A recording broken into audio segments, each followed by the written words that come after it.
This is getting weird. Children of Blood and Bone is a YA novel that was written, I believe, in 2020 and then fast tracked into a movie. And the movie is coming out, and the author, Tommy Adeyemi, there's an article here in Variety. I believe you have the story, Alan, but she is. It's very weird. And we do have a video statement from her. We'll play part of it. But tell me what's in the story. She says, the author says she left the film set sobbing, calls it the worst thing I've had to live through. You mean having your novel made into a major studio movie and released to theaters? I believe it's coming out in January. And I never want to hear about it again. What led to this, Alan? Tell me what's in this Variety article. So let me just set it up. But basically, the Variety article just transcribes what she said in the video. Do you want to just watch the video? Well, do you want to watch the video? Because it's very long. Let's scrub through this video. Okay. I found it for you. And then, yeah, basically, like, so here's, I guess it was on her Instagram. And it's on her TikTok. It was on her TikTok. Her TikTok. So she ended up unfollowing the lead actress. She's from the Acolyte. Amanda Stenberg. Amanda Stenberg, who was criticized for being too light-skinned to be in this movie. Look, she wrote a modern African fable. It's got action. It's got superpowers, mysticism. Good. Let's see it. And it is being criticized by some for not being diverse, or at least being hypocritical, that some diversity is fine in some things. I actually don't care either way. Fine, make it authentic. She wrote it. Cast is all black. It's set in Africa. Fine. That's no problems with that at all. But let's see what she has to say. This video is 5.5 minutes. Yeah. I'm gonna post this, so ideally I won't have to talk about this anymore. And what I'm about to share is not a secret to the people involved. It's a reality that I've had to live with for about 1.5 years. And everyone involved, at least at the highest level, has been made aware of this reality. And they haven't done anything to make it better. If anything, they've only antagonized me. And I accept that. But I also accept if I don't say something,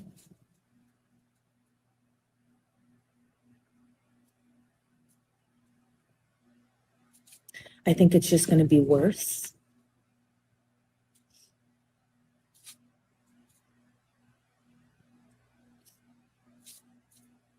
This is why it's 5 minutes long. Yeah, it's a lot of pauses here. Yeah. And she's you can see I'm not going to speak on what I endured to make it through the young adult trilogy.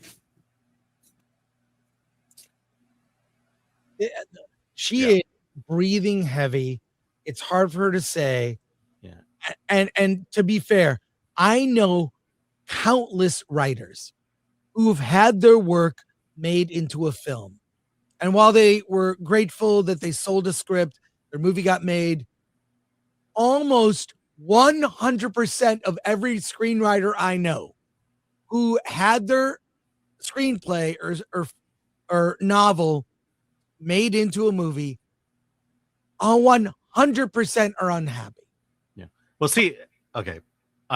Maybe I should read the rest of it because it's going to drag on, but I have a different take. I think there's something else going on that's beyond the adaptation. She was something happened to her, and I'll tell you from watching this entire video, she never says what happens to her. Right. Let's play a little more, and then you can wrap it up. Okay. And I'm not going to speak about everything that I also suffered through or endured to make the adaptation a reality. I think this is a step in the right direction to make authentic, stories. And the whole, it's just that it's being, look, people are joking like, why isn't it diverse?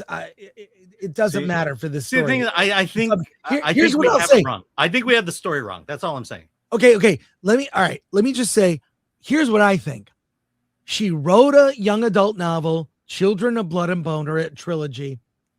It's set in Africa, a fictional story. All the characters are black, and in the movie adaptation, they're all black. Good. Let me tell you why. Authenticity is more important than diversity, and that should apply to all storytelling, not just this story, but maybe other stories like the Odyssey, maybe. Who knows? Ancient Greek what's that? What's that? Ancient Greek classics, maybe. Ancient Greek classics. Authenticity trumps diversity. So I support this movie. Alan, what does she have to say? Okay, and you have a different take. Let me read it. Yeah, I have a different take on this. What is she? She says, what I'm about to share is not a secret to the people involved.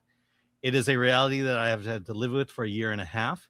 And everyone involved, even at the highest levels, have been made aware of the reality. They haven't done anything to make it better. If anything, they've only antagonized me, and I accept that. But I also accept if I don't say anything, I think it's going to get worse.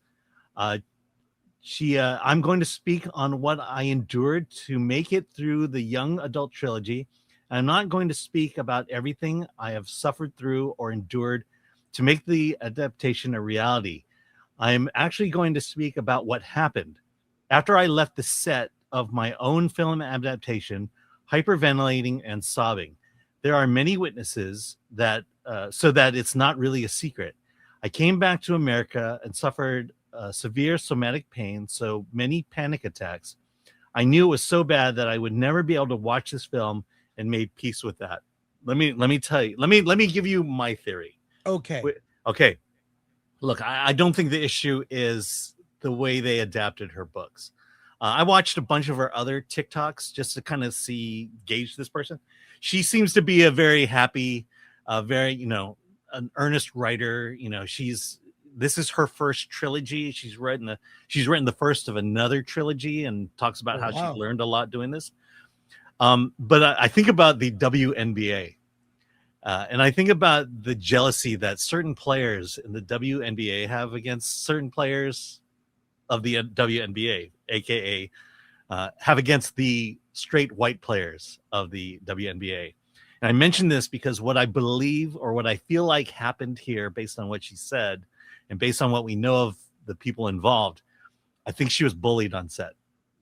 I think I think that her experience on set, that maybe the stars, maybe certain people behind the scenes, producers, whatever, just didn't like her and just wanted to get her out of there and just made it, did the whole passive aggressive thing, and to the point where, I mean, look, if you've ever been bullied in your life, you know how it goes. The bullies hold all the power. They make you feel like nothing.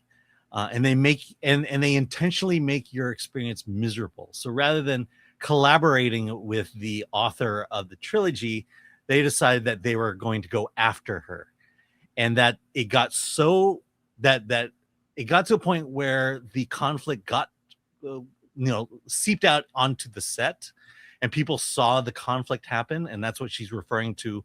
I'm not just making this up. People saw it. And then also she brings it up to the producers, who, of course, because she's the writer and the producers have to work with the stars and the directors, the producers did nothing because they don't want to disrupt the production. So they're using her as the scapegoat and just said, fine, you're gone. And so that's what I think happened. I don't think it has anything to do with the act, because she's credited as a writer of the adaptation. Of the screenplay. Of the screenplay, yes. So, okay, I would believe that, because do you know how common it is for screenwriters to be on the sets of movies? It's not common. It's not. It's not. In fact, the last person you want on your set as a director is the writer, because they can get in the way. The writer is the first draft of the story. and then the movie you make on set is the second draft of the story, and the movie that's made in the edit room is the third draft of the story. So the writer is far removed from that final product. And right. I do, but we're talking about this. We're talking about the second draft. This is what happened on set, not what happened in editing. It's what happened on set. I'll end with this. I believe that Amanda Stenberg probably said some things that and slighted the writer. And why do I believe that? Look what happened with The Acolyte.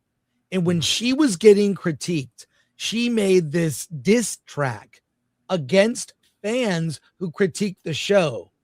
If she was willing to do that to fans of the show when she has an opportunity to be the lead, a dual lead as twins, what would she even say to the writer? So I believe she was bullied. And I, for one, am looking forward to this movie. We'll see it. It's, again, authenticity trumps diversity. But I think what happened to her is sad. I don't know if there's any way to fix it. I don't think there's any way to fix it. From what I can surmise is that this movie could possibly be a faithful adaptation of her book, but it was the experience she had on set that caused her to feel this way.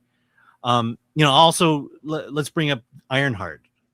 We've heard stories about the actress who plays the lead role, and the reason why Sacha Baron Cohen did very little promotion for it, because apparently they didn't get along either.